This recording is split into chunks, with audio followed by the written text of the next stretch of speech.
Genesis 1:1, in the beginning, God created the heavens and the earth. God created the universe or the earth out of po ay tumutukoy sa isang banal na gaw. Creating of prayer o pagpuputol-putol ng tinapay. ang pag-ibig, nakikita yan sa gawa, no?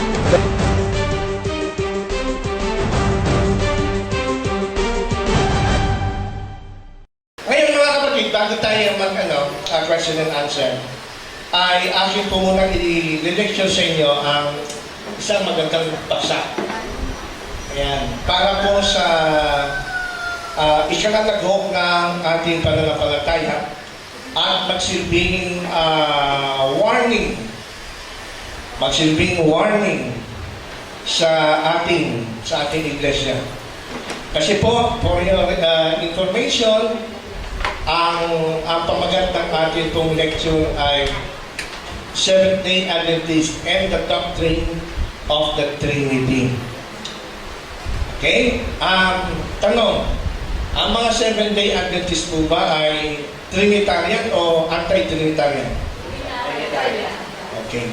So lahat pala tayo Trinitarian, pwede tayo uwi. Just joking. Kasi po, alam nyo, kaya ako ito ang pinili ko ng election. Pero mamaya, pwede kayo magtanong tungkol dito o kahit anong topic.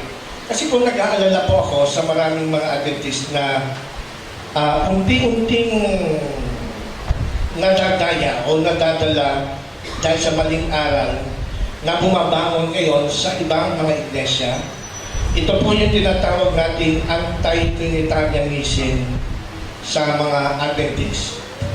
Pag sinabi natin anti-Trinitarianism, maraming naniniwala na mga Adventist na ngayon na sabi nila ang original daw na Adventist teachings ay hindi Trinitarian.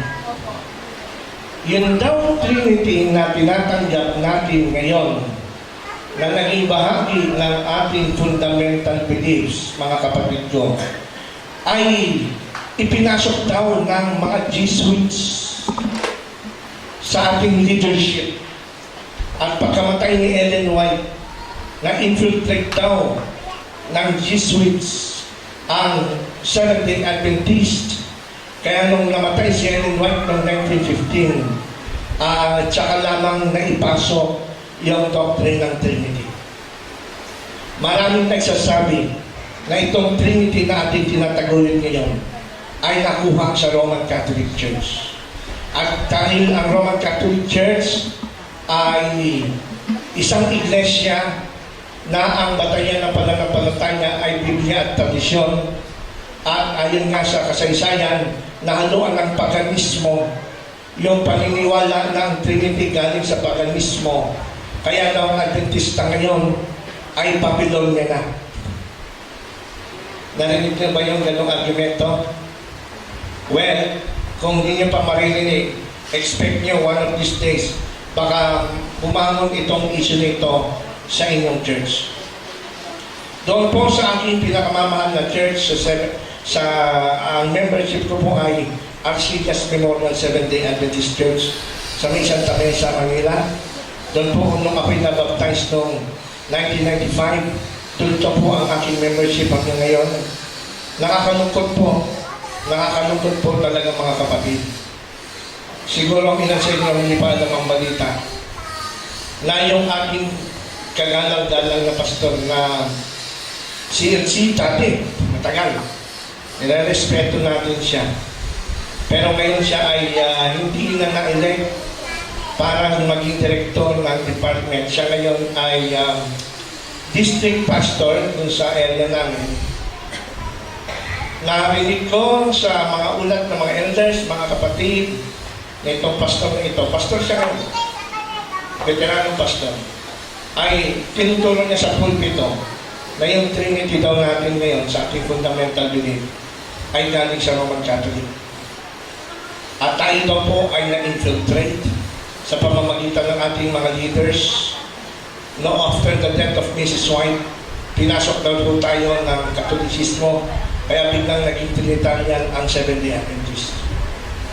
Ang talagang paniwala ng mga early original na Seventh-day Adventist kagaya ni Ellen White, Joseph Page, James White, ay hindi daw sila Trinitarian. Totoo naman. Ang paniwala nila, hindi tatlo, hindi dalawa lang. Ama at anak. Yung Holy Spirit ay power lamang, influence ng Diyos. Parang sa saksi. At si Jesus Christ ay isa lamang only begotten Son of God. Pag sinabing only begotten Son of God, nung time, eternity, wala daw Jesus na anak. Ngunit sa isang bahagi ng tinatawag na eternity, niluwal daw siya ng Ama. Niluwal, hindi nilikha, kundi niluwal. Kumbaga parang nag-emanate sa katawan ng Ama, nag-extend yung katawan ng Ama, lumitaw yung only begotten Son na naging Jesus. Na talagang taliwa sa Trinity. At yung Holy Spirit daw, hindi daw siya hindi daw siya third person, kundi siya ay Espiritu din siya ni Kristo at Espiritu din daw ng Diyos yan. Kung totoo siya, walang Holy Spirit. Yung Holy Spirit daw ay termino na ginagamit upang tukuyin mismo Espiritu ni Jesus. Nakakalungkot dahil yung pastor na yun, tinuturo niya sa mga church at nung ito ay i-post ko sa Facebook, nagkita na marami na palang churches ngayon ang pinasok ng itong mga anti-Trinitarian Adventist. Bakit sila maraming napapaniwala? Kasi maganda naman ang sinasabi nila. Sinasabi nitong mga anti-Trinitarian Adventist na ang Adventist daw ngayong Babylonia na, kaya daw corrupt na daw yung mga leaders, hindi na tayo na, kumbaga parang, hindi na tayo napapakain spiritual kasi wala na daw sa atin ang Espiritu ng Diyos. Kasi nahaluan na tayo. Kaya kung gusto mo daw maging tunay na Adventist, sumama ka sa kanila dahil yung kanilang paniwala ay katulad na katulad, ibinabalik nila tayo sa unang paniwala ng mga pioneers. So number one na kanilang claim, ayan pala, number one na kanilang claim, ang hindi na daw tayo ang historic Seventh-day Adventist. Nakakalungkot ba? Sino ba naman ang ayaw na maging totoong Adventist? Yeah? Gusto natin maging totoong Adventist tayo. Pero pagka nakakarinig tayo ng mga ganong pangangaral na hindi na tayo Adventist, nahaluan na tayo ng Roman Catholic Church, nakakalungkot. Kaya kailangan, dito sa church nyo, malaman nyo na kagad bago pumasok itong mga tao nito. Amen. Para pag pumasok sila, alam nyo na kung anong sasabihin ng mga kapatid. No? Okay, kaya ang pamagat nito, Seventh-day Adventist and the doctrine of the Trinity. Gaya ng aking sinabi mga kapatid, ang mga Seventh-day Adventist after the Great Disappointment noong 1844, nung hindi ho dumating si Jesus Christ sa Second Coming, nagkawatak-watak yung Millerites movement. Napanood niyo ba yung Tell the World? Sino sa inyo napanood ng Tell the World? Hindi niyo pa napanood? O sige, magbibigay ako ng kopya, may subtitle. Yun po ay history ng Seventh-day Adventist na naganap after the Great Disappointment kung paano nung napili yung mga sinaunang mga early Adventist pioneers after ng pagsubok na nabigo sila sa paniwala si Jesus ay natin. At ayon sa ating history, nung hindi dumating si Jesus noong October 22, 1844, nahati sa tatlong grupo yung Millerites movement. Nahati po yan. Merong Evangelical Adventist at meron naman yung First-day Adventist. Meron yung pangatlong grupo, Seventh-day Adventist. Doon tayo kabilang. Doon sa grupo na yun na 50,000 Millerites nagkakapete. Ngayon, nung itong Seventh-day Adventist, hindi pa sila actually noon Sabbath keeper. Sila ay nagtitipon para magpalakasan, naghihilom ng kanilang sugat dahil nabigo sila hindi dumating si Jesus. Yung iba, hindi na naniwala sa Bible. Yung iba, ayaw na magsimba. Sabi, hindi pa natutuon si Jesus sa kanyang promise. Pero itong third group na ito, sila ay talagang malakas pa rin nila ang faith nila na si Jesus ay dumating sa isang banda. Hanggang sa naunawaan nila na yung pagdating pala ni Jesus ay hindi pagbaba sa lupa noong October 22, 1844, kundi yung kanyang pagbabago ng kanyang ministeryo mula sa holy place sa langit tungo sa most holy place, yung tinatawag natin investigative judgment. So, imbis na si Jesus Christ bumaba, vertical move, horizontal. Tama yung date, mali yung expectation. Yun ang liwanag na unang natanggap ng Adventist. Yung iba namang mga Adventist na Millerites, sabi nila, si Jesus Christ dumating after 30 years noong 1844, spiritual nga lang. Meron ganon. Hindi lang nakita. Yan po yung mga ninuno ng mga Jehovah's Witnesses na pinagdalingan ko. Kaya ang mga Jehovah's Witnesses, ang paniwala nila, pag tinakausap nyo sila ngayon, sasabihin nila sa inyo, wala nang second coming. Dumating na si Jesus Christ. Yan ang kanyang paniwala, mga kapatid. Kaya pag kami kausap kayo saksi, yan ang magandang sabihin nyo at itapik nyo. Si Jesus Christ daw dumating nga. Alam niyo kung kailan na dumating? Sabi nila, dumating nga noong 1914, hindi lang nakita. Bakit? Eh kasi sabi ni Jesus, spiritual na siya eh. Hindi niyo na kumuling makikita.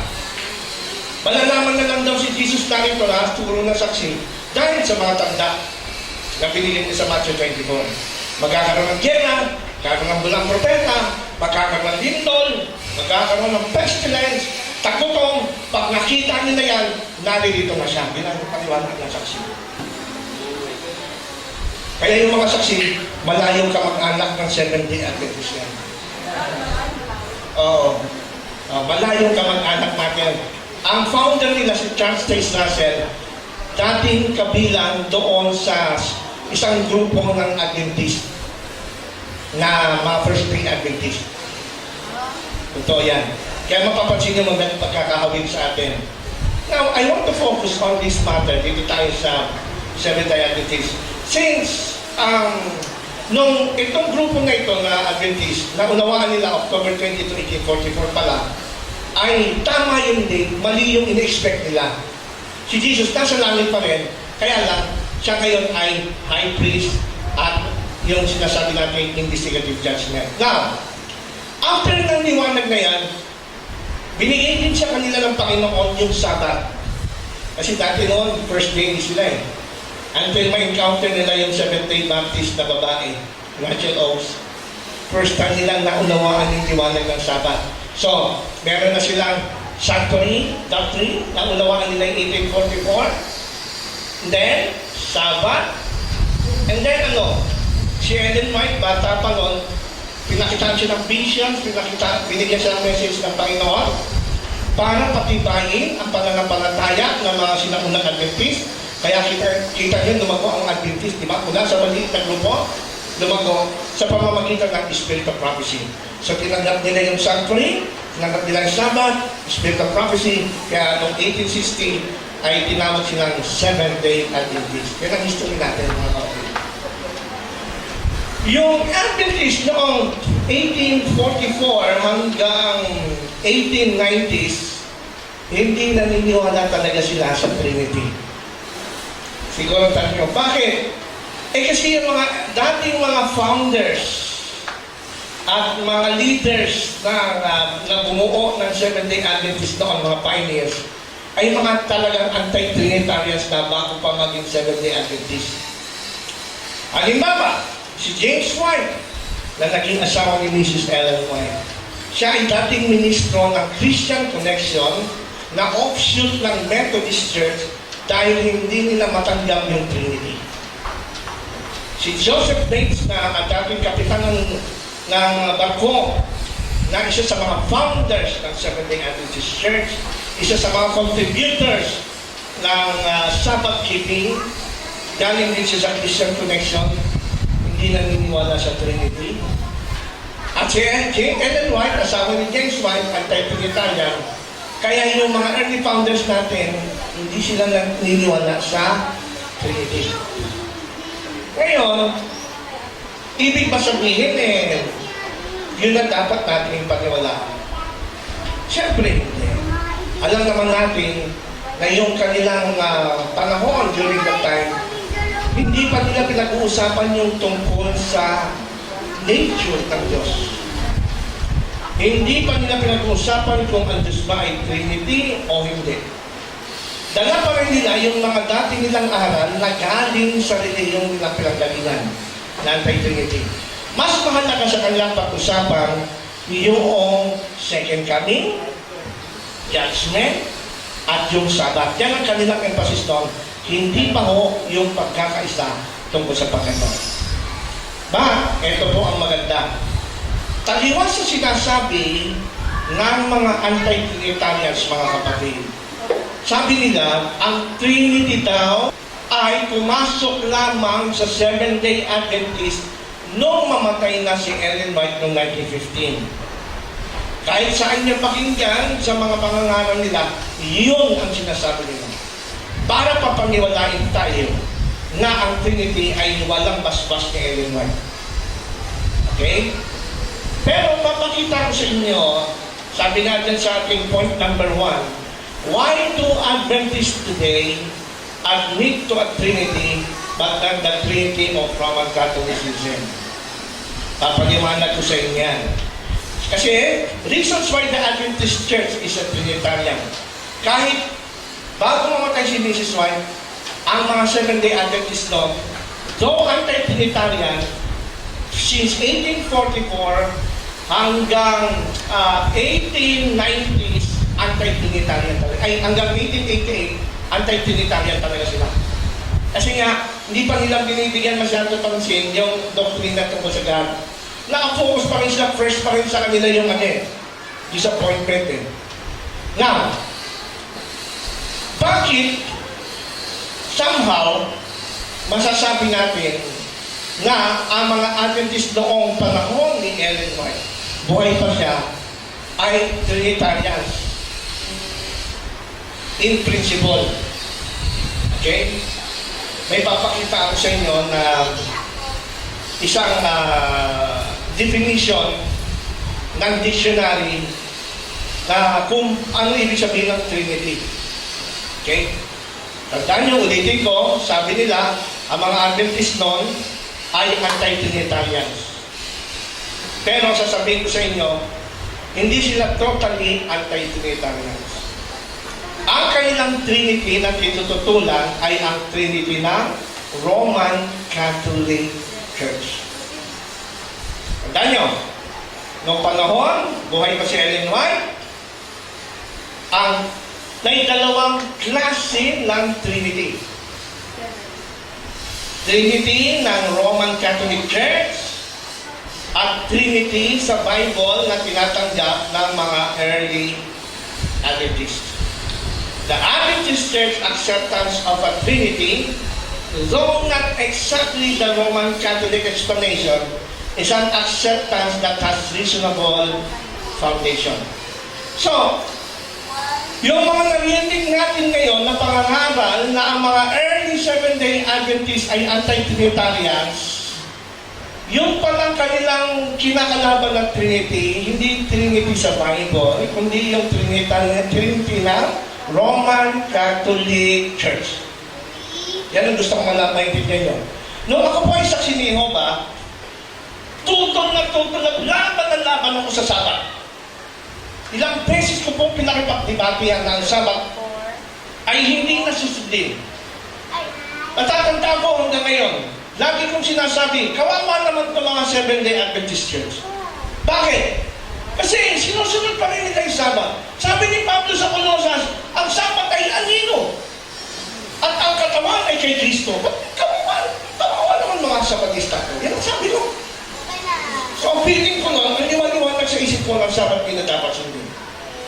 Until maunawaan ko, sa pag-aaral ko ng personal ng Biblia, until at pagkatapos sumatalo sa debate kay Kamenong. Yan. Talo ko doon.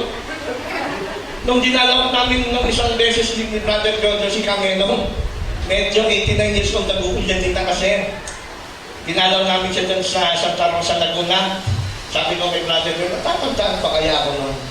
Alam nila, speaker ako doon sa Santa Rosa at si kami nung yung bahay na nandun lang sa likod ng church. Nabanggit nila, si Brother Ronald, speaker ko. Kilala mo ba si Brother Ronald Ubitos? Sabi ni kami, oo, kilala ko yung, sino siya? Siya yung ayaw sa 10 utos. Yun ang natandaan ng matanda. Ako yung ayaw sa 10 utos. Hindi niya natatandaan na ako yung naging Adventist na. Oo, kasi talagang alam niya na kalaban ako ng 10 utos doon sa aking maraming beses na ginagawa. Pero nung sa tulong niya, marami siyang talata na, kasi mga talata na binabato niya sa akin. Talong ako talaga sa talata eh. Isang talata lang laban sa Sabat, ang sagot niya 10 talata. Galing na matanda. Kaya nag-inspire siya ng mga story. At ako'y nainggan niya rin sa kanyang pamamaraan na mahinahon. Kahit ilang beses susag na hindi siya nagagalit. Sabi ko, ibang klase ang espiritu ng tao. Kaya nung nanawaan ko, pinag-alalang ko yung Sabat. Ang Sabat pala, hindi lang isang klase. 2 klase. Isang ceremonial na Sabat at isang moral Sabat, yung nasa 10 Commandments. Yung moral Sabat na nasa 10 Commandments, yun ay memorial nung naganap ng paglalang sa mundo. Past event. Samantala yung ceremonial Sabat na yun naman ay lumalarawan yung kagaya ng mga kapistahan ng mga Hudyo, yung kanilang paghatog ng mga hayop sa templo, services sa temple, yun din tinatawag nilang Sabat, kaya ng ceremonial. Yun naman ay looking forward to the death of Jesus Christ. Kasi pag nag-aandog sila ng hayop, it represents the death of Jesus. It is also can be called ceremonial Sabat. Kaya ang nawalang Sabat, yung ceremonial, pero hindi yung Sabat sa 10 utos. Kasi ang nire-represent na yung creation na naganap na eh. Kaya dumating si Kristo kaya hindi, naganap na yun. Walang kilalaman na. Nakita nyo? Kaya sa pagkakataon nito, yung mga problema ng mga anti-Trinitarians, ng mga Adventists, alam nila isang klase lang ng Trinity. Yung Trinity ng Catholic. Pero dapat natin ipaunawa sa kanila, ang mga early Seventh-day Adventist pioneers, alam nila may 2 klase din ng Trinity. Trinity na nasa Bible at Trinity ng Roman Catholic Church. Ang tinututunan ng mga pioneers noon ay yung Trinity ng Roman Catholic Church. Papakita ko sa inyo ang ebidensya. Halimbawa, si J.H. Wagner, sa Review and Herald, Volume 22, noong November 10, 1863. Okay? So, like what I said, ang Seventh-day Adventist pioneers natin, since 1844 hanggang 1888, anti-Trinitarians ang nagdo-dominate. Kasi nga mga leaders natin, background nila anti-Trinitarian. Pero, ito, 1863. So, nagdo-dominate pa ang anti-Trinitarianism noon. Si J.H. Wagner, isa sa mga mahusay nating pastor noon. Maging si Illinois, sinusuportahan niya ito. Sabi ni J.H. Wagner, is Christ the Father in the Trinity? If so, how is He the Son? Or, if He is both the Father and the Son, how can there be a Trinity? For a Trinity is 3 persons. To recognize a Trinity, the distinction between the Father and the Son must be preserved. Ang Trinity kasi ng Roman Catholic Church, based on their understanding, isang persona, isang being, isang katawan, pero 3 ulo. Yun ang kanilang understanding ng Trinity. Yan ang understanding ng Roman Catholic interpretation ng Trinity. There is one being na, kumbaga yung ulo, 3 mukha. Mukha ng Ama, mukha ng Anak, mukha ng Spirit. Parang gano'n ang... Kaya sabi ni Wagner, ang Kristo ba, ang Ama nasa Trinity, kung siya na rin yung Ama, paano siya naging anak? Kung siya na rin yung Ama at Anak, paano naging Trinity? Kasi nga naman isang katawan, yung ulo, 3 mukha. Kaya sabi ni Wagner, para maging Trinity, dapat 3 persona. kilalanin ang Trinity, kailangan may pagkakaiba ang Ama at Anak. So, sa sinabi niya nito, hindi niya tinututulan per se yung Trinity. Sabi niya, yung Trinity, tatlong magkakahiwalay yan, hindi tatlong mukha. Para magkaroon ng Trinity, dapat magkaiba yung Ama at Anak. So, tinatanggap naman niya yung Trinity, basta magkaiba lang yung Ama at Anak. Dahil yung Trinity na siya na rin yung Ama, siya yung Anak, hindi nga tinatanggap yun. Makita niyo yung message ni Wagner? Okay. Ano pa? Ito ang definitions ng Trinity based sa definition at dictionary na nag-exist nung time na yon ni Ellen White at mga pioneers. Halimbawa sa Collins Dictionary, Trinity, it is a noun.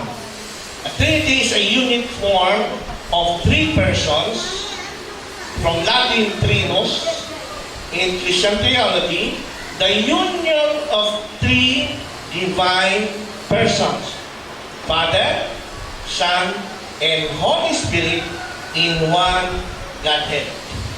So, ayon sa Collins Dictionary, pag sinabing Trinity, ito ay union of three persons, Father, Son, and Holy Spirit sa isang Godhead.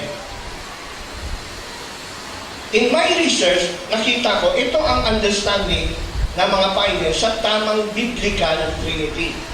Tatlong magkakahiwalay na persona na iisa sila'y bumubuo ng tinatawag na isang Godhead. Parang ganito, pag sinabi natin family, pag family, singular or plural, yung word na family, singular. Pero ang family, meron siyang ama, may ina, may anak. Pero singular. So yung term na Godhead, singular. Pero meron dyan ama, anak, Espiritu Santo. Yan ang definition. Sa ayon naman sa Oxford Dictionary, Trinity, a group of three. No? A group of three. The three persons of the Christian Godhead, Father, Son, and Holy Spirit. Okay, yan yung definition na sa isip ng mga early Seventh-day pioneer natanggap nilang Trinity. Okay? A group of three. Ang hindi nila tinatanggap na Trinity ay ito. Webster's Dictionary. Ito hindi nila tinatanggap na Trinity. Ito yung Trinity ng Catholic at Protestant. Trinity, a threefold, consubstantial, personally existing in one being or substance. So sabi nila, ang Trinity na hindi tinatanggap nila ay yung Trinity na definition, isang katawan, one being, isang substance, tapos tatlo yung mukha. Walang individual body, yung Father, Son, and Holy Spirit.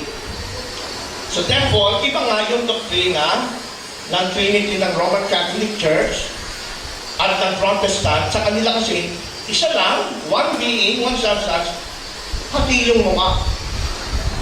Samantalang yung Trinity, dun sa kinuha nating definition, ito ay group of three.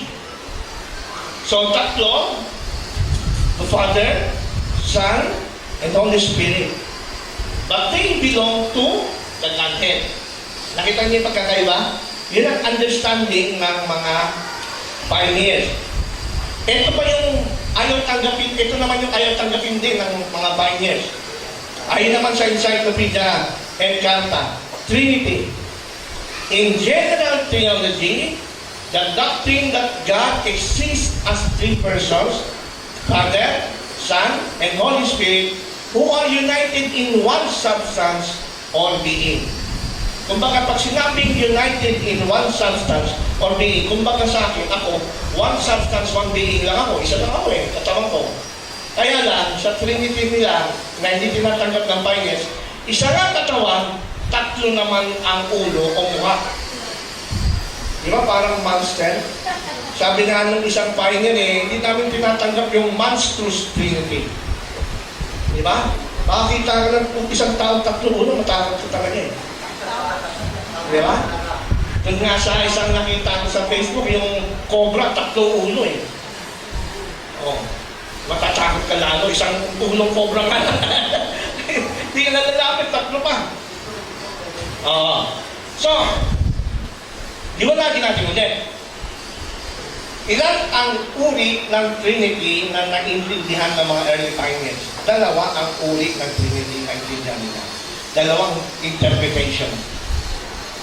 Hindi sila tutol sa Trinity, tutol sila sa explanations ng Trinity. Doon nagkakaroon ng pagkakaiba.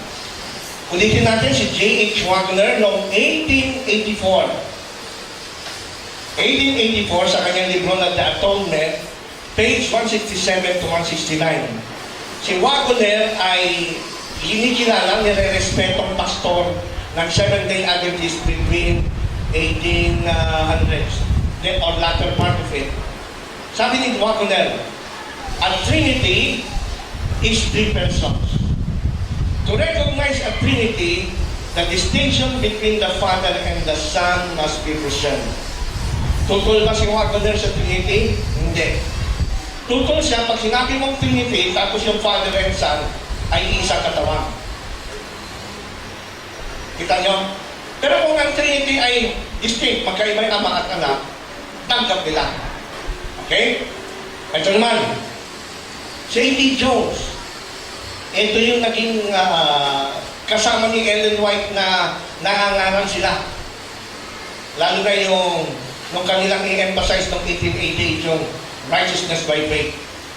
Si A.D. Jones, The Two Republics, na book, 1891, page 332, 333, at 335. Sabi ni A.D. Jones, at the Council of Nicaea, there was no dispute about the fact of there being a Trinity.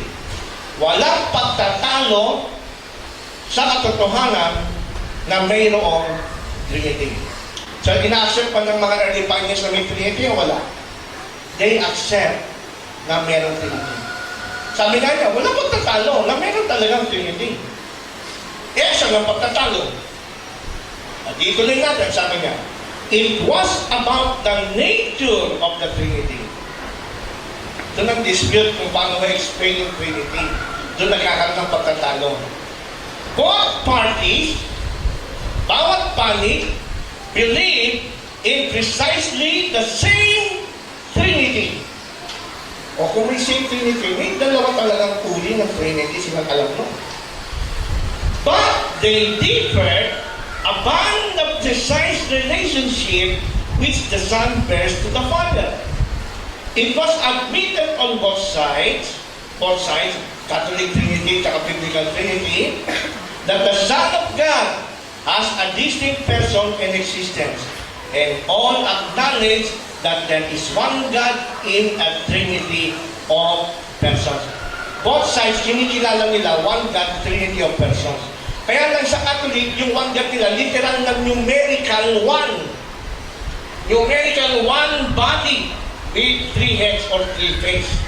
Samantalang ang Biblical Trinity, in the understanding of the early Seventh-day pioneers, hindi numerical one ang God. Kundi para sa kanila, yung pagiging one niya, hindi numerical, kundi figurative.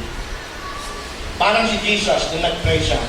John 17, Panginoon, o Ama, nawa lahat ng aking mga alagad ay maging isa na gaya naman natin na iisa. Ano ibig sabihin ni Kristo ron? Sabi kasi ni Jesus, ako at ang Ama ay isa. Yung nalilito iba. Sabi na iba, isang katawan lang sila. Pero 3 ulo.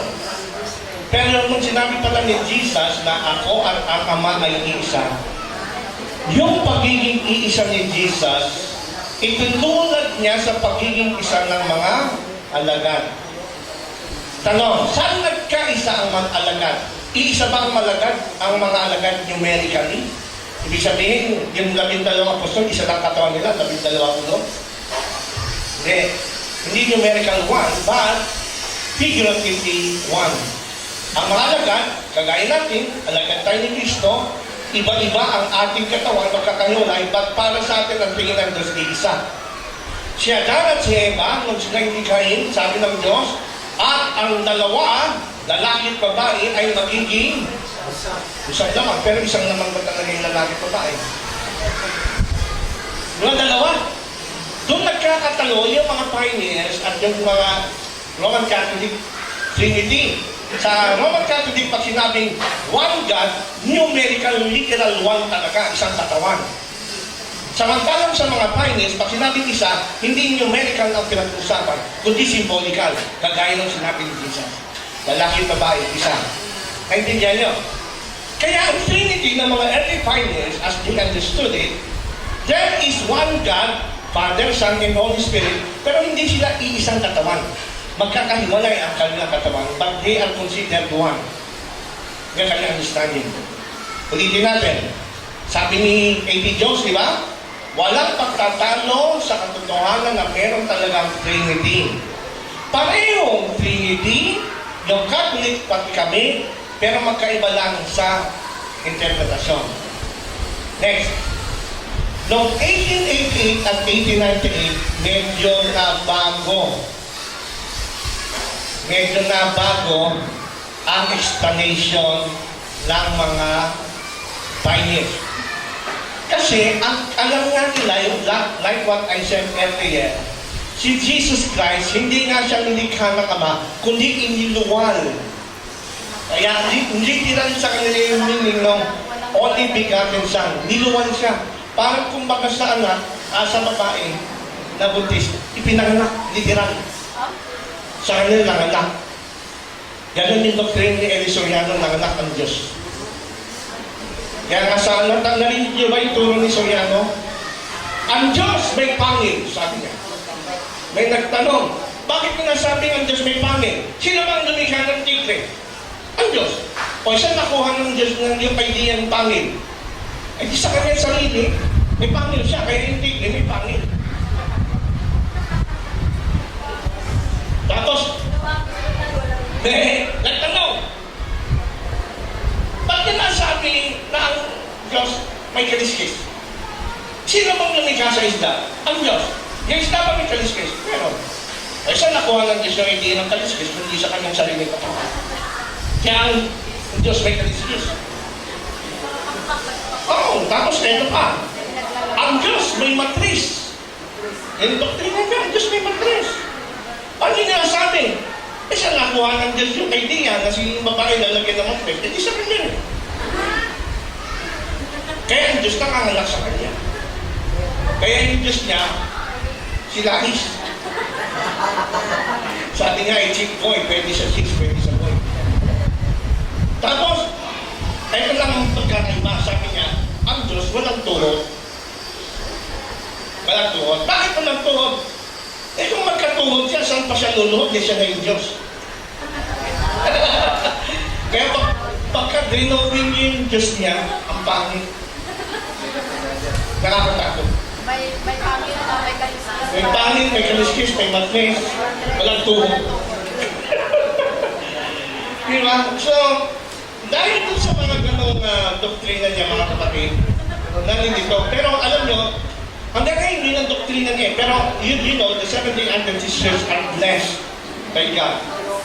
We are guided by the Holy Spirit. Kasi nga, during that period, bago pa lang sila, acceptable na hindi nila tinatanggap, hindi pa maliwanag sa nila yung nature of God. Bagaman, they accept the term Trinity. Sabi ng mga anti-Trinitarians, yung term na Trinity, wala sa Bible. Kasi Ellen White, hindi ginamit yung Trinity kasi wala sa Bible yan. Diyan ka, mali na tayo. Pero dito sa mga nabasa natin, the early pioneers, kabaliktaran sa kanilang tinuturo, they used the term Trinity. They used the term Trinity to apply the Father, Son, and Holy Spirit, bagaman hindi isang katawan, kagaya sa mga Catholic. Nakita niyo na yung pagkakaiba ng Trinity sa mga Catholic sa Bible. Yan ang hindi alam ng karamihan. Kaya akala nila, porque inadap natin ang Trinity, Catholic na. Ang hindi nila alam kung paman nauunawaan na ng mga early Seventh-day Adventist pioneers na yung Father, Son, and Holy Spirit ay tinatawag nilang Trinity. Yes, no? Yan yun. Now, ito ngayon ang magandang liwanag. Bakit dumating yung time na parang progressive revelation? Progressive revelation. Noong 1888, like before 1888, like what I said, ang paniwala nila si Jesus, niluwan. Literal na pinanganak si Jesus. Pero ko, buti na lang, hindi tayo Adventist na. wala sa Bible din eh. Diba? Alam niyo, because the church, the Seventh-day Adventist Church, is a peculiar people of God. Mahal tayo ng Panginoon. And He keeps on leading us into the light and guiding us until now. Eh, noong 1888, nagkaroon ng General Conference session sa Minneapolis, Minnesota, sa USA. Ang emphasis ng kanilang message noon is yung salvation, yung righteousness by faith. Alam niyo po, ang mga Adventist noong 1844, before 1888, ang paniwala nila, salvation by works. Yung mga president ng General Conference, si Butler, sila Uriah Smith, yan yung dalawang matandang pastor, ang kalaban nila to si Juan Conner at si Jones, yung binasa ko sa inyo, na mga kabataang pastor. Ang sabi nila back then, kami mga pioneer na kami Adventist, alam na namin ang tama, na ang pagsunod sa Ten Commandments ay kailangan sa kaligtasan.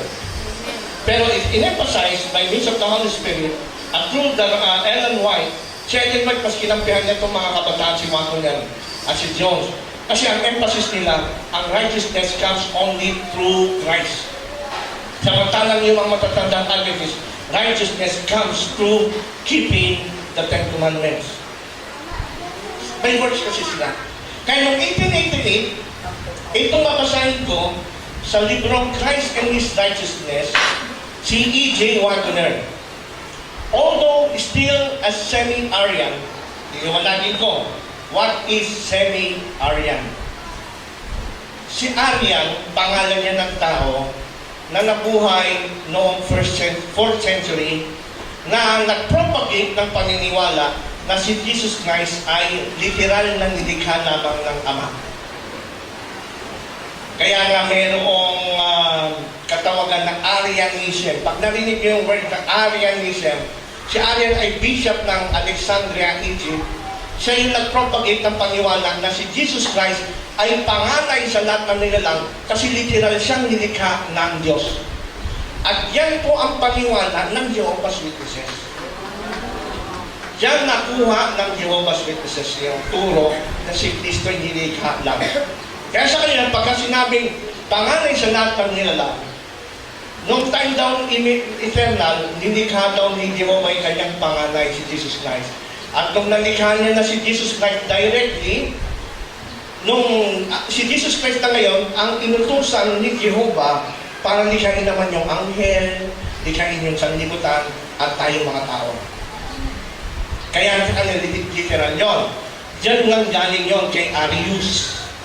Arius ang pangalan niya. Bishop siya ng Alexandria, Egypt, noong 1st century. Pero nireject na ito ng church that time through Athanasius na nanindigan na si Jesus Christ ay eternal.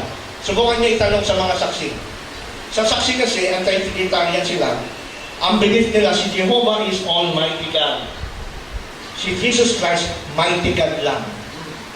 Kaya pag tinignan niyo sa Bible na mismong produkto ng mga Jehovah's Witnesses, John 1:1, sa Bible natin, in the beginning was the Word, and the Word was with God, and the Word was God. Di ba?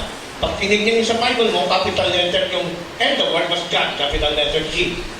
Pero sa Bible ng saksi, the New World Translation, ang nakalagay doon, in the beginning was the Word, and the Word was with God, and the Word was a God.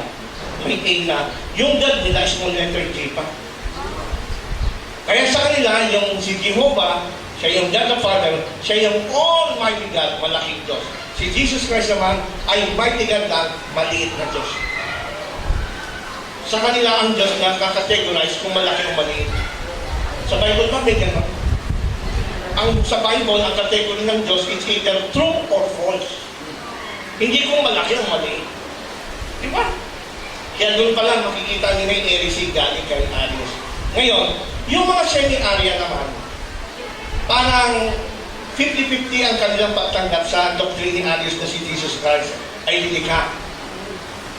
Ang kanilang paniwala, medyo kahawig kay Arius, hindi nila sinasabing si Jesus Christ ay created. Ang sinasabi lang nila si Jesus Christ, iniluwan ng Ama. Kaya tinawag na only begotten Son. Hindi created, niluwan. At since ikaw ay niluwan ng Ama, yung Diyos, ang Ama ay Diyos, so yung niluwan niya, Diyos din, pantay sila ng Ama. Pero niluwan siya. Yan ang semi-arian. Tanungin niyo yung saksi, subuhan niyo. Okay, si Jehovah ba na Ama? Siya ba'y walang hanggang Ama? Oo, walang hanggang Ama. So, nung bago niya likhain si Jesus, paano siya naging Ama kung wala pang Jesus? Di ba? Paano niya tatawagin walang hanggang Ama si Jehovah nung hindi pa niya pinag-create si Jesus? Paano siya naging Ama na walang anak? Di ba? Kaya, doon pa lang. So, paano maging walang hanggang Ama si Jehovah? Dapat anak niya walang hanggang din. Di ba? Kaya pumapagod yung doktrina natin sa Bible ang mga Adventist. Ngayon, tingnan natin itong comment ni Wagner. Bakit dumating sa point na tinanggap nila na si Jesus hindi pala niluwan ng Ama, kundi si Jesus ay eternal din like Ama? Okay? Okay, sabi dito, although still semi-Arian in his perspective, in 1890, E.J. Wagner, ito yung kasama ni Jones, urged the necessity, sabi ng kanyang book, set forth Christ's rightful position of equality with the Father in order that His power to redeem may be better appreciated. So, noong 1888, nung in-emphasize nila ang salvation is only through the righteousness of Christ, paano magiging Savior si Jesus Christ? Hindi siya pantay ng Ama dahil niluwa lang siya. Parang katulad na rin yung create lang siya ng Ama. Paano magiging Savior natin? Kaya sabi nila, kailangan si Jesus Christ ay mayroong rightful position of equality with the Father para ang kanyang kapangyarihan na magtubos ay ma-appreciate natin. Kasi kung ang manunubos natin niluwan ng Ama, parang kulang yung kaligtasan natin. Tama ba? Ang galing ng Panginoon, pinaunawa sa kanila yun. Sa pamamagitan ng salvation. Kasi pag mali ang pagkakilala mo sa Kristo, mali rin ang pagkakilala mo sa kaligtasan. Kapag sinabi mo, si Kristo ay tao lang, at si Kristo ay tagapagligtas, tao lang nagligtas sa iyo, hindi Diyos. O paano sabi sa Biblia paano kaya hindi walang tao makatubos sa kanyang kapwa? Anghel nga, hindi na pwede tayong tubusin. Tao pa kaya? Kaya na-review nila yung kanilang dating belief. Kasi ang mga pioneer natin, open sila sa liwanag pa. Open sila. Hindi kagaya ng mga anti-Trinitarian, gusto ko tayong ibalik dun sa time nung sila yung nag-a-adjust pa. Kaya yung ating Trinitarianism na Seventh-day Adventist, tanda ito na tayo nag-mature na sa faith. Kung baka tayo ay college graduate na, babalik pa ba kayo sa kingdom? Of course not. Nag-mature na eh. So, sabi ng baba, Christ, ito ngayon ang kanilang naging na-reach na conclusion. Christ has life in Himself. He possesses immortality in His own right. So, iniwan na nila yung paniwala na si Kristo yung iniluwal, na meron siyang pasimula. Kasi pag sinabing iniluwal si Kristo, may pasimula siya. Pero sabi na, parang si Kristo, ma-appreciate natin ang kanyang kaligtasan, ma-appreciate ang kanyang pagtubos, kailangan equal siya with the Father. Kailangan meron siyang sarili niyang buhay at immortality sa kanyang buhay. Gets niyo? So dahil doon, ang mga Adventist, imbes na matapos silang tanggapin yung adjustment. Wala kang adjustment dyan sa faith ng mga Adventist. Pero ang sabi na, nakasalalay dito ang salvation natin. Kung di natin tatanggapin si Jesus Christ ay equal with the Father, ang salvation natin nakasalalay dito. So naiintindihan nila.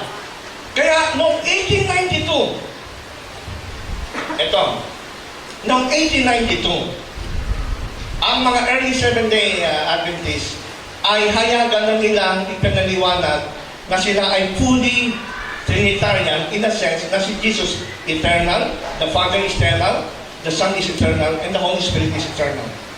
Halimbawa, itong si Samuel Spear, hindi siya Adventist. Si Samuel Spear ay Baptist. Sumulat siya noong 1889. Ito kasi 1889 dito.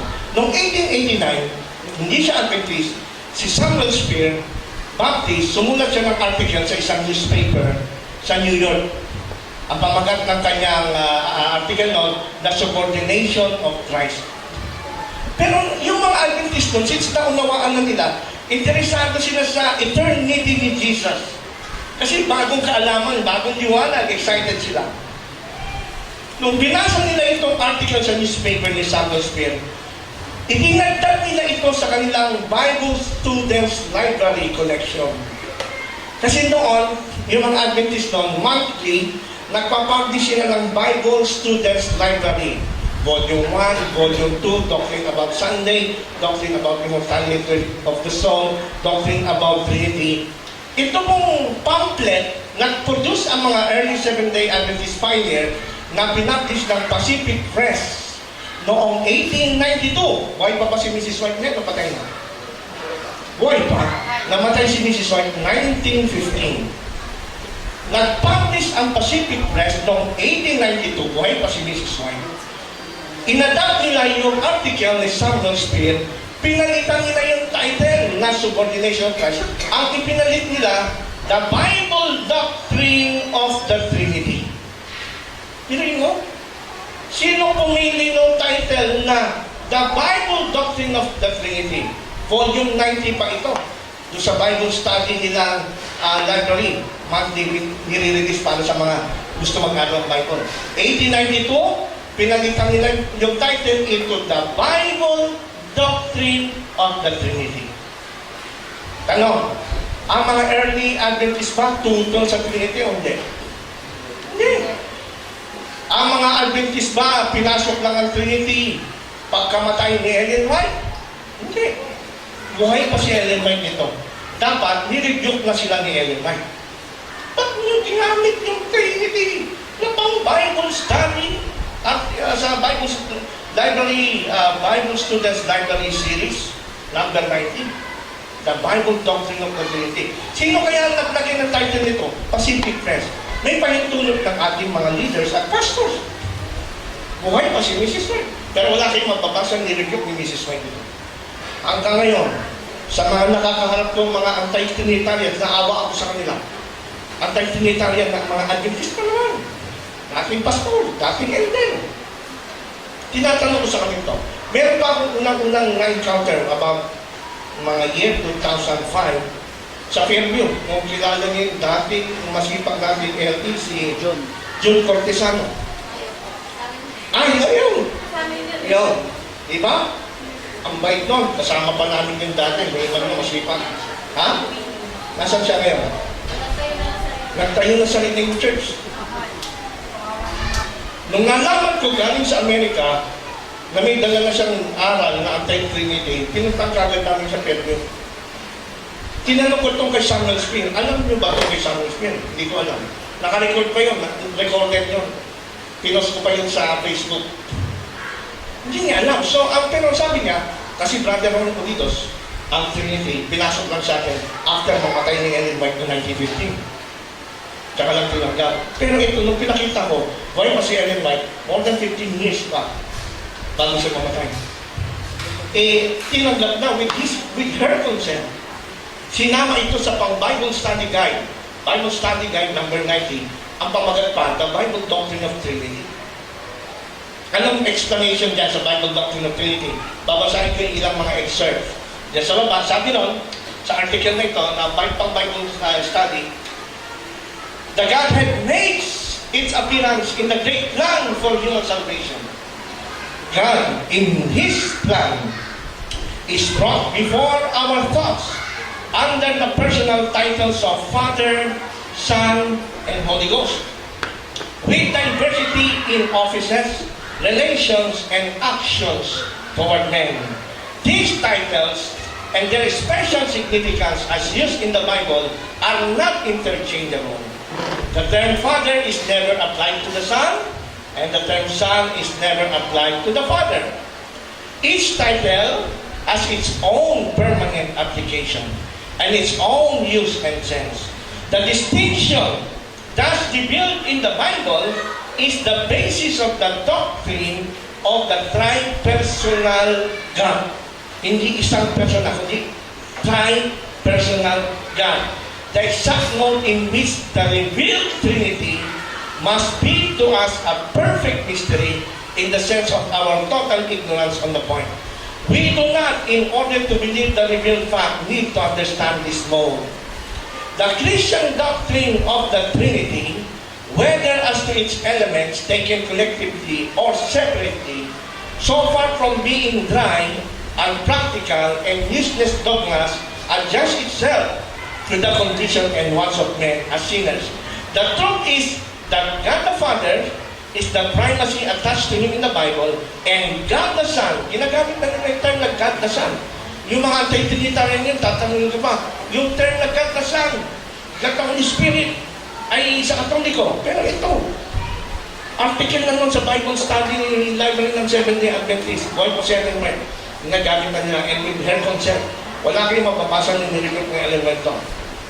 And, God the Holy Ghost. Pag sinabi mo yung God the Holy Ghost sa mga anti-Trinitarian, sasabihin nila, Katoliko man. Pero pag pinakita mo ito, wala silang gibo. Actually, hindi naman lahat ng doctrine ng Katoliko masama. Hindi naman na meron. Doctrine din ng Catholic yung virgin birth. Sila ngayon nagpauso ng term na virgin birth eh. Di ba? Virgin birth. Pero niniwala rin sila virgin birth. Kaya sasabihin ba natin na Catholic doctrine niya, huwag na natin paniwalaan. Kasi yung term na virgin birth, wala sa Bible. But the concept is there. Minsan pagka sinabi sa inyo, wala kayong mabasang Trinity sa Bible. So, ibig sabihin, pag dinabasa, huwag dapat paniwalaan. Subukan niyo itanong, may nabasa ba kayo sa anong talata sa Biblia na sinasabi, ang Bible, salita ng Diyos? Meron ba? Meron wala? Hindi mo ka na rin maniwala sa Bible. Yung title ng Bible, nandito lang yan sa labas ng Bible mo. Pero sa loob, wala. Hindi mo mabasa. So, gumagamit ka rin ng unbiblical term. O bakit mo ginagamit yung Bible? Eh kasi yan yung terms of convenience. Kasi sabihin mo pala, nakasulatan ng habak pa. Sabihin mo, Holy Scriptures man. Sabihin mo ng Bible, understood na yun. Terms of convenience. Isang term na magaling maintindihan, but the concept is there. So the same with the way with the Trinity. Kaysa sabihin mo palagi, ang Ama, Anak, Espiritu Santo, isang Diyos. Mahaba. Pero in terms of convenience, Trinity, kaya natin ginagamit. Intindihan niyo? There is nothing wrong with the use of the term Trinity. Kaya sabi, tingnan naman natin, ano ang sinasabi ng mga Adventist during this time?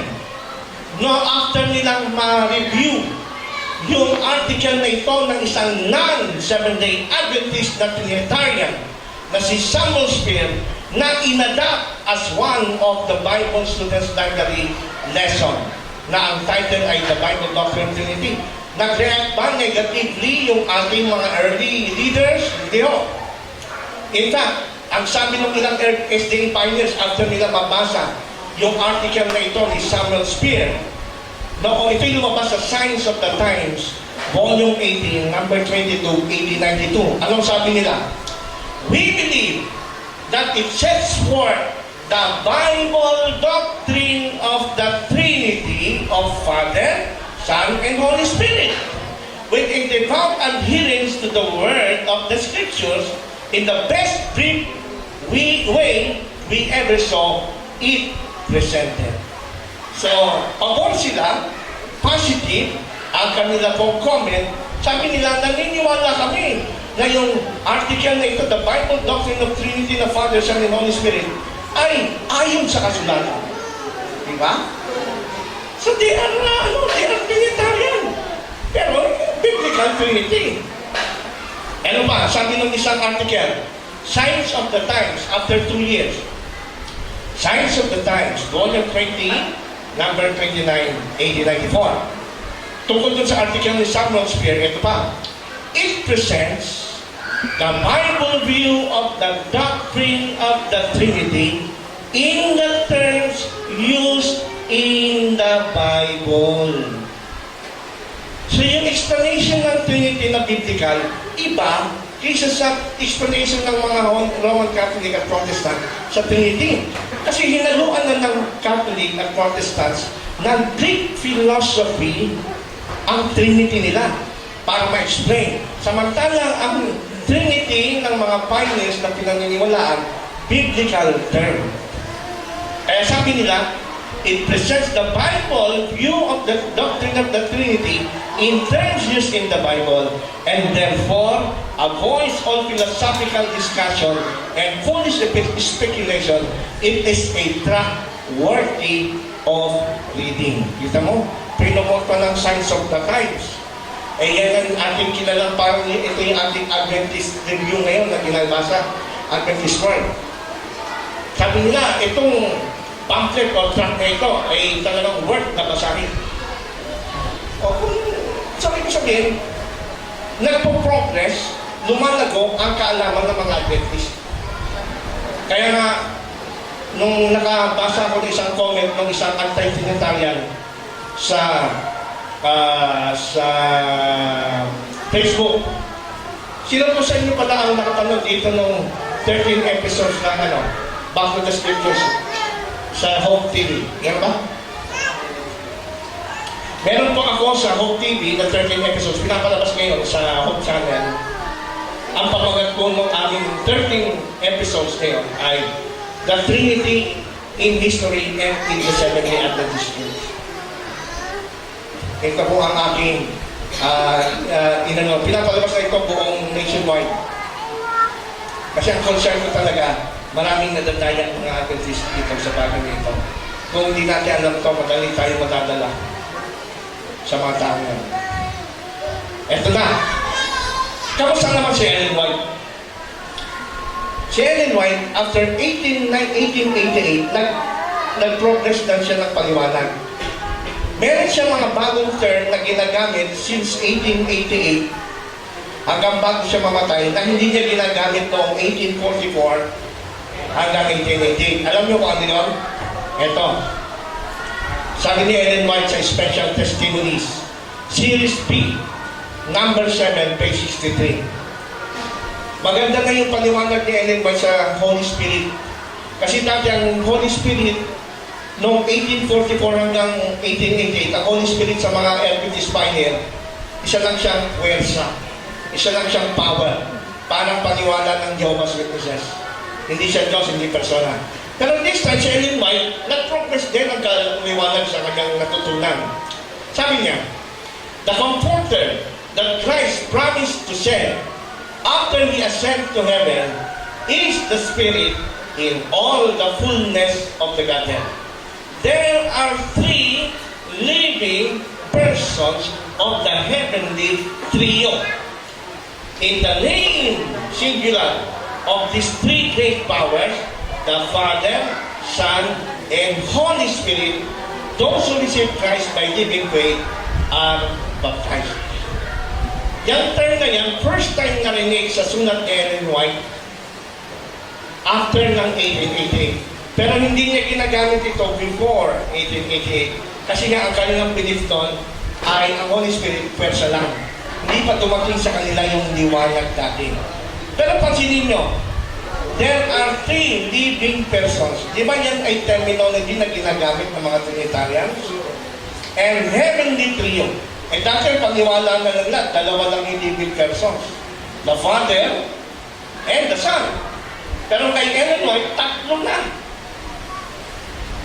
Dati ang Holy Spirit, power lang. Pero ngayon, heavenly trio. Three great powers. Sino yun? Father, Son, and Holy Spirit. Ngayon, ang paniwala ng mga anti-Trinitarian, yung Holy Spirit, yun dito si Kristo. Kaya nga, Spirit of Christ, Spirit of God. And dito, maliwanag eh. The Comforter that Christ promised to send. Susubuin niya yung Spirit eh. Hindi pwedeng si Kristo rin yun dahil hindi niya pwedeng suguin ang kanyang sarili. Pwede ba yun? Yung nagsugot, sinuguin isa lang? Of course, hindi. Di ba yun? Eto pa, dito natin makikita si Ellen White, kahit siya'y propeta, ay lumalago rin siya sa pagkakilala sa Panginoon. Ellen White Manuscript Release, Volume 7, page 267 and 268. Lumabas ito noong 1906. Ito maganda, sabi ni Mrs. White, you are baptized in the name of the Father, of the Son, of the Holy Ghost. You are raised up of water to live henceforth in newness of life, to live a new life. You are born unto God, and you stand under the sanction in the power of the three holiest beings in heaven. Ilan yung holiest being? Tatlo. Sa Roman Catholic Church at Protestant, isang being lang, tatlo ulo. Sa understanding, three holiest beings. Nakita niyo yung pagkakaiba ng Trinity sa Roman Catholic Church and the Trinity ng Adventist. Sa Trinity ng Roman Catholic Church, one being, one substance, tatlo. Kumbaga parang isang katawan, one being, one substance, tatlo yung mukha. Pero sa understanding ni Ellen White, three holiest beings. Three beings, hindi one being. Nakita niya? Pero itong three being ito, hindi tatlong Diyos. Kung paano ang lalaki at babae pinagsama ng Diyos, isang naman. Kung paano sinabi ni Jesus, kayo, ang Ama, kayong mga alagad ay maging isa gaya ko sa aking Ama. Hindi yung pagiging isa pala in katawan, in number, kundi in purpose. Kaya napabanggit na yung unity. You are baptized in the name. Hindi niya sinabing names. So itong Father, Son, and Holy Ghost, sila yung bumubuo sa isang Diyos. Sila yung bumubuo sa Godhead. Kaya yung paniwala ng mga anti-Trinitarian ngayon, I baptize you in the name of the Father, the Son, and the wind. Bakit wind? Kasi kanina ang Holy Spirit wala eh. Non-existence. Yan ay parang power lang, hangin. Biruin mo yung hangin, kinumpara mo sa kapangyarihan ng Ama at Anak. Kaya nga ako umalis sa saksi. Sabi nung iba, yung iba kasi na lumilipat sa Adventist, hindi na nagpapabaptize, di ba? Profession of faith. Kasi nabaptize na sila, halimbawa, baptist sila in the name of Father, Son, and Holy Spirit. Hindi na nagpapabaptize kasi tama naman yung belief ng baptist sa Trinity. Pero ako, kahit ako'y baptismo sa saksi, nung ilabog ako sa tubig, baptismo kita sa pangalan ng Ama, Anak, Espiritu Santo. Espiritu Santo rin. Kaya lang sabi ko, Pastor, baptismo niyo pa rin ako dito sa Adventist, hindi lang profession of faith. Bakit? Kasi yung Holy Spirit sa saksi, hangin lang eh. Nung binilubog ako sa tubig, binabautismo kita sa pangalan ng Ama, Anak, at ng hangin. Kaya yung ulo ko na puno ng hangin. Wala kang natutunan. Hindi ba isang pagkakamali na ipantay mo yung hangin sa authority ng Ama at Anak? Magkakaroon lang ng kahulugan yung sinasabing pangalan ng Ama, Anak at Espiritu Santo kung yung Espiritu Santo ay katulad din ng Ama at Anak. Di ba? Pag sinabi sa pangalan ng Ama, buhay yung Ama, persona.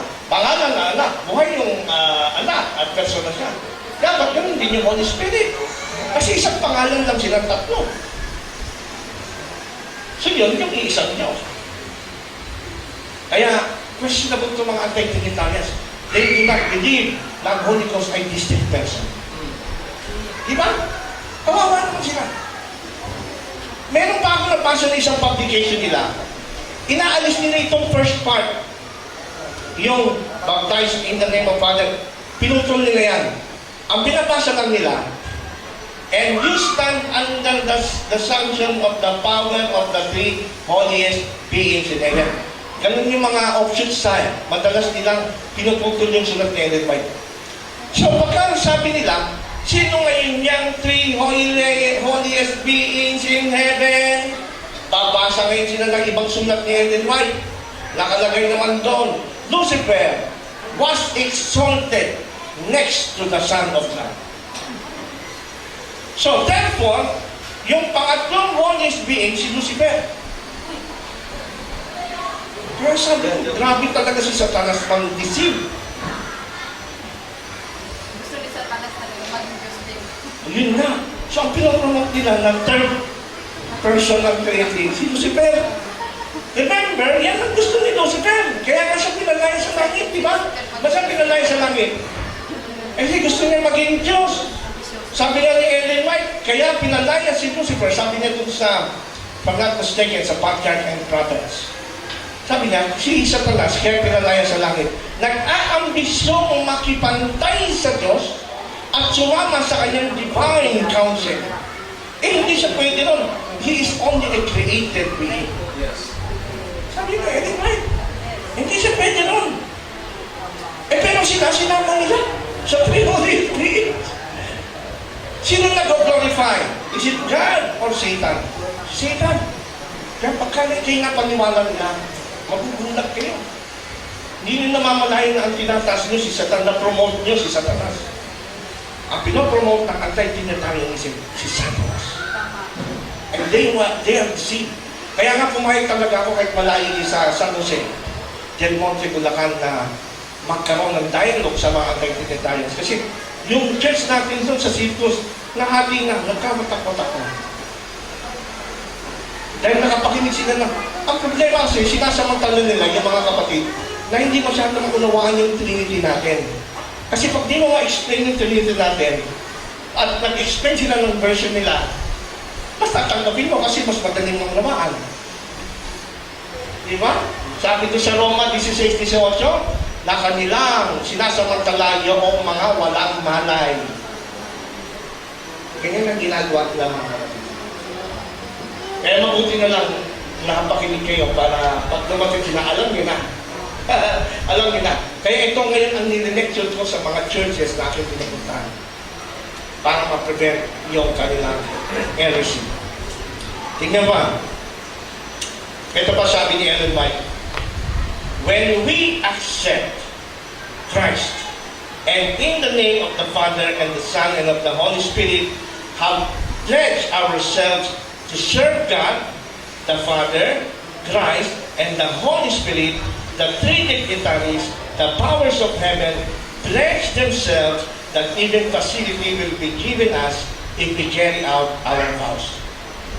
Pansinin nyo, dito pa lang, Trinitarian concept na ito ni Ellen White. Kaya si Ellen White, Trinitarian siya. Bakit? Pansinin nyo yung term na serve God. Di ba? We have pledged ourselves to serve God. Sino yung God na yun? Father, Christ, and Holy Spirit. Pero pansinin nyo yung paggamit ng term na God. Serve God. Singular o plural? Singular. Kung itong tatlo ay gods, dapat serve gods.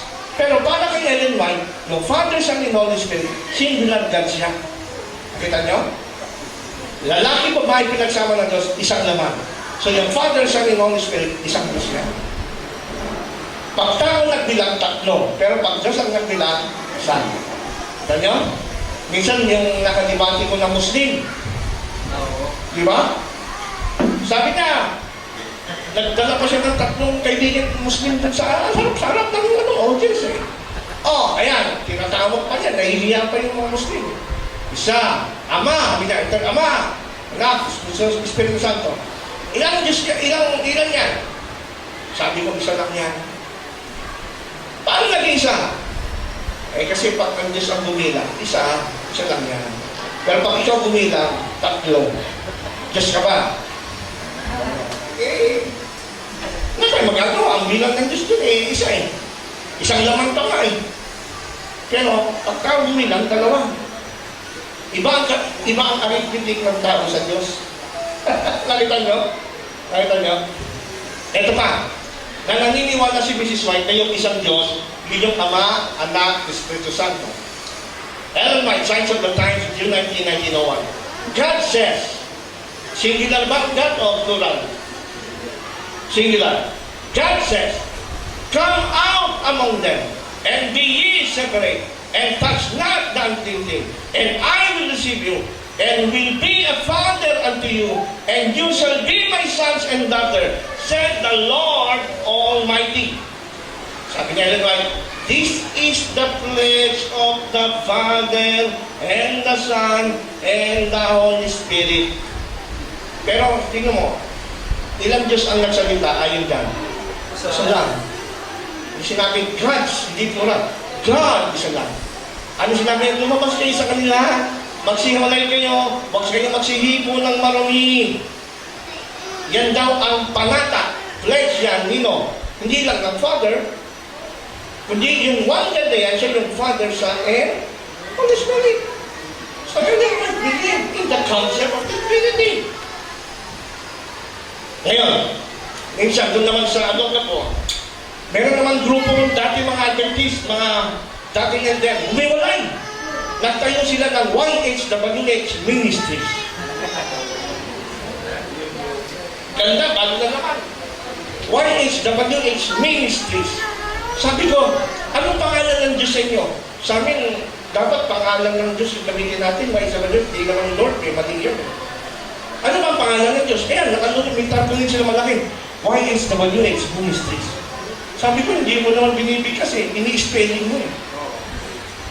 Di ba? Ini-spelling mo, ba't hindi mabasa? Pag YHWH, ini-spelling mo, hindi mo binabasa. Ito, ang sabi nila, against din sila sa Trinity. Ang tanong nila sa akin, kasi brother Ronald, kaya iniwan po namin ng Trinity. Pag nananalangin kami hindi namin alam kung sinong iisipin namin pag nananalangin sa Trinity. Yung Ama, yung Anak, Espiritu Santo. Hindi namin alam kung iisipin niya eh. Ama, Anak, Espiritu Santo. May tanong po sila na, pag umakyat ka sa langit, ilan ang nakita mong nakaupo sa trono? Ama, Anak, Espiritu Santo ba? Paano sino nakaupo sa isang trono? O, ganun. Ito yung binasa ko. Sabi ko sa kanila, galing to sa Ellen White Manuscript Release, Volume 7, page 267 to 68. Sabi ni Ellen White, when I feel oppressed and hardly know how to relate myself toward the work that God has given me to do, I just call upon the three workers. Sino tinatawagan ni Ellen White pag nag-pray siya? Yung tatlo. Sino yung tatlo? Yung Ama, Anak, at yung Hangin. Kaya hindi pwedeng hangin lang ang Holy Spirit. Personal rin yan para matawagan mo siya. Tama? Kaya nga 3 persons. So, pero paano in-address ni Ellen White yung tatlo? Sabi ni Ellen White, pag ako'y nananalangin sa tatlo ito, you know I cannot do this work in my own strength. Hindi na sinabi, you all know. Hindi, you, simple lang din. You know that I cannot do this work in my own strength. You must work in me, and by me, and through me, sanctifying my tongue. Ito yung prayer niya. Sanctifying my spirit, sanctifying my words, and bringing me into a position where my spirit shall be susceptible to the movings of the Holy Ghost of God upon my mind and character. And this, ito pakinggan nyo, and this is the prayer that every one of us may offer. So, pwede ka palang manalangin din sa Holy Spirit. Tinatawagan niya, tatlo, Father, Son, and Holy Spirit. Pero ina-address niya as isa. Di sinabi ni Ellen, mag-imagine ka kung sino dyan. Hindi. Kausapin mo lang. Whoever they are. And ito daw yung prayer na wish ni Ellen White na gayahin din natin na i-offer. Nasunubukan din na ba mag-pray sa Holy Spirit, mga kapatid? Siguro hindi pa. Pero magandang example na to, we can pray sa Holy Spirit. Halimbawa, gusto niyo ma-discover kung ano yung talent niyo, hindi niyo alam, gusto niyo mag-serve sa church, kaya lang parang hindi niyo alam kung ano ba yung talent niyo, ano ba yung magagawa niyo sa church, wala kang gift of preaching, wala kang gift of singing, pero you can pray sa Holy Spirit. At i-reveal sa iyo kung ano yung pwede mong gawin sa iglesia. Okay? Ito, last. Hindi pa pala last. Kasi maaga pa ito ni 13. Si Robert Hare, pastor natin to, professor ng theology sa Australia, under Austral-Asian Union Conference record, July 19, 1909. 1909, buhay pa ba si Mrs. White o patay na? Buhay pa. Sabi dito ni Robert Hare, pastor natin to, pioneer din to. Where Satan cannot lead into absolute unbelief, he will endeavor to mystify so that the belief remaining may prove ineffectual. From the confusing idea of one God in three persons, the enemy gladly leads to what appears to be a more rational, though not less erroneous idea that there is no Trinity, and that Christ is merely a created being. But God's great plan is clear and logical. Sabi ng pastor natin, ano pa siya? Professor ng theology, buhay pa si Ellen White. Ang kaaway daw ay nagagalak at natutuwa pagka hindi natin tinanggap yung parang mahirap tanggapin dahil sa katwiran o reason na sasabihin mo na walang Trinity. Sino daw po ang natutuwa kapag nagsasabing walang Trinity? Si Satanas. Kaya yung mga anti-Trinitarian, sino kanilang pinupulit, pinapasaya? Si Satanas. Kita nila. Sana mabuksan ang isip ng mga tao eh. Kasi kawawa. Siyempre, mga Adventist yan, gusto rin maligtas yan, di ba? Kaya nga Adventist pa rin ang play nila eh. Kaya paano naman gano'n kung hindi nila namamalay na bubulagan ng kanilang isip? Kasi Satanas na pala ang pinupuri nila. Mga kapatid. Ito yung bagong issue lang. Dati ang mga uso lang, yung mga Yahweh, yung mga lunar sabat, ito ngayon ang trend. Kahit sa Amerika. Kahit si Ivor Myers. Sabi niya, Ivor Myers, yan daw ang problema niya sa kanyang distrito. Kilala sa Ivor Myers? Yung anti-Trinitarian. Maging si Steve Wahlberg, meron siyang bagong video sa YouTube ngayon, yung beware and test the false teachers. Isa rin ang anti-Trinitarianism na salot sa kanyang iglesia. Ganun din sa atin. Si Satanas kasi, mas masipag siya ngayon magmisyonary. Kasi alam niya, malapit na ang kanyang wakas. Tama? Kaya tayo, kung alam na rin malapit na kayo wakas, magsipag na rin kayo. Tama ba? Alam niyo na ba na malapit na rin ang wakas niyo? Parang pag-iatay, tanong ba? Siguro maganda daw. Alam mo ba na malapit na tayong tubusin ng Panginoon sa langit? Dapat hindi ka na puspusan na tayo, mga kapatid. Sabi nga ng isang narinig ko, dapat isipin natin araw-araw na ito na ang ating huling araw. Kasi pag inisip mo, bawa, ito na yung huling araw mo, bukas mamamatay ka na. Anong gagawin mo? Siyempre, i-recall mo, Lord, ano yung kasalanan ko, paalala mo, para magsisiyan ko.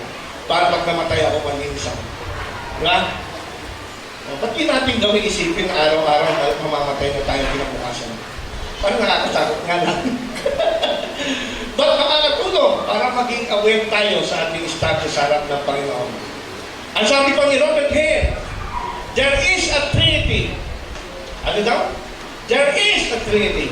And in it, there are three personalities. We have the Father, a personality surely. We have the Son, a personality. The Holy Spirit is spoken of throughout Scripture as personality. These divine persons are associated in the Word of God. There is indeed a divine trio. Yun ang turo ng nasa Diyos. Sabi ni Robert Hare, yung mga nagsasabing walang Trinity, yan ang aral ng demonyo. Inuwi mo yan? Si F.M. Wilcox, editor sa matagal na panahon ng Review and Herald, noong October 9, 1913, tanong, 1913, buhay pa ba si Ellen White o patay na? Buhay pa. Wala tayong nakikita niya yung comment, no? Napapasa niya ito, wala siyang reaction. Anong sabi sa page 31? Si F.M. Wilcox, sabi niya, for the benefit of those who may desire to know, more particularly the cardinal features of the faith held by this denomination. Kumbaga gusto niyang i-review kung ano ba yung pinaniniwalaan ng denomination ng Seventh-day Adventist. Sabi niya, we shall state that Seventh-day Adventists believe, number one, in the divine Trinity. Sino yun? Eternal Father, Lord Jesus Christ, and the Holy Spirit, the third person of the Godhead. Hindi ba tinitarian yan? Tinitarian yung mga pilots natin. Ang hindi nila in-accept na Trinity sa Roman Catholic. Ngayon, may nagtanong sa akin, bakit siya, Ellen White, kahit isang beses, hindi niya ginagamit yung Trinity? Di ba? Sa writings niya, hindi niya ginagamit yung Trinity. Kasi nga, sa panahon niya, dalawa po ang version ng Trinity, isang Catholic, isang Biblical. Ayaw niya na magito ang tao. Kasi na Biblical. Parang ganito, si Ellen White ba, propeta? Oo. Pero bakit ayaw ni Ellen White tawagin sa propeta? Narinig na ba siya na sinabi niya sa book, author, prophet, Ellen G. White? Kaya ano ibig sabihin, hindi siya prophet? Prophet siya. Ba't kaya hindi ginagamit? Siya na rin nagpaliwanag. Sabi niya, hindi ko ginagamit yung term na prophet para ikapit sa aking sarili. Bagaman bakit ako tawagin prophet? Hindi ako tutol. Kaya lang hindi ko siya ginagamit kasi marami nang gumagamit yan at naging kasiraan kay Kristo. Di ba? Yung mga naunang prophet sa kanya, yung prophet ng Mormons, Joseph Smith, noong 1844, pinatay sa kulungan kasi maraming atraso. Ha? Sila Mary Baker Eddy ng Christian Science. Marami kasi mga prophet ng time niya, nasira yung term ng prophet. Kaya pag ginamit mo yung prophet, iba na agad ang naisip ng tao, manloloko to. Kaya hindi niya ginagamit yung title ng yun. But it doesn't mean hindi siya prophet. The same way with the word Trinity, hindi niya ginagamit yung word ng Trinity kasi may dalawang version ng Trinity at baka ma-misinterpret siya. May warning siya rin, White. Sabi niya sa Review Herald, December 20, 1892, there is no excuse for anyone in taking the position that there is no more truth to be revealed and that all our expositional scriptures are without an error. The fact that certain doctrines have been held as truth for many years by our people is not a proof that our ideas are infallible. Ano ibig niyang sabihin? Yung mga anti-Trinity na pioneers, sasabihin nila sa'yo, ang Adventist Church ngayon, Babylonian na, nahawaan na ng Trinity ng Catholic Church. Kaya para kayo ay maligtas, bumalik tayo sa pangniwala ng early Adventist na anti-Trinitarian. Yan ang kanilang argument. Pero sabi, para bang lumalabas na yung mga early Adventist ay huminto na sila sa pagtanggap ng liwanag. Kaya sabi ni Ellen White, nagkakamali kayo kung akala ninyo ay wala nang liwanag pang tatanggapin tayo. Kaya later on, from 1888 onwards, hanggang tamatay ni Ellen White, maliwanag nga sa kanilang Trinity. They are all, the Father, Son, and Holy Spirit are co-equal, one in nature, one in purpose. Hindi nilikha si Jesus. Ang Holy Spirit ay third person of the Godhead. Ay yun yung truth na na-reveal na maliwanag sa kanila. Kasi ang sabi nga sa Kawikaan 4:18, ang landas ng matuwid ay gaya ng ilaw na sumikikat at sumisikat hanggang sa pagbubuhang liwanag. Progressive revelation. Ang nangyari sa anti-Trinitarians, ibabalik pa tayo sa dati, regressive revelation. Kita niya, kaya nakakaawa sila mga. Imbis na mainis tayo sa kanila, imbis na kahabagan at ipanalangin natin sila. Kasi si Satanas, ganyan ang kanyang ginagawa ngayon. Double work si Satanas ngayon para makahanap siya ng kadamay niya na mapapahamak. Kaya yung mga mahal natin kaibigan, mahal natin pastor, mga elders na nadala, talagang natutupad na talagang mula. Di ba? Natutupad na. Hindi ba tayo nag-iisip na talagang andyan na sa harap natin yung patunay na si Kristo ay malapit ng bumalik. Di ba? Kaya gano'n natin, magpapakatatag tayo sa salita ng Diyos. Maghawakan tayo sa matibay na pundasyon. Sabi nga ni Isaias, sa kautusan at pagtotoo, kung sila'y hindi magsasalita ng ayon dito, tunay nga walang liwanag sa kanila.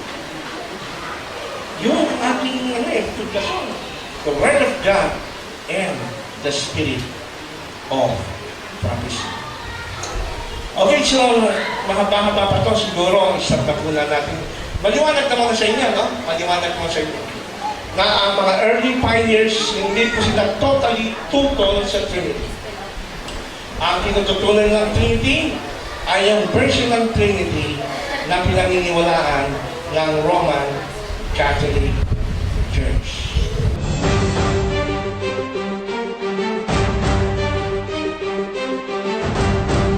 Genesis 1:1, in the beginning, God created the heavens and the earth. God created the universe or the earth out of po ay tumutukoy sa isang banal na gaw. Creating of bread o pagpuputol-putol ng tinapay. Ang pag-ibig, nakikita yan sa gawa, no?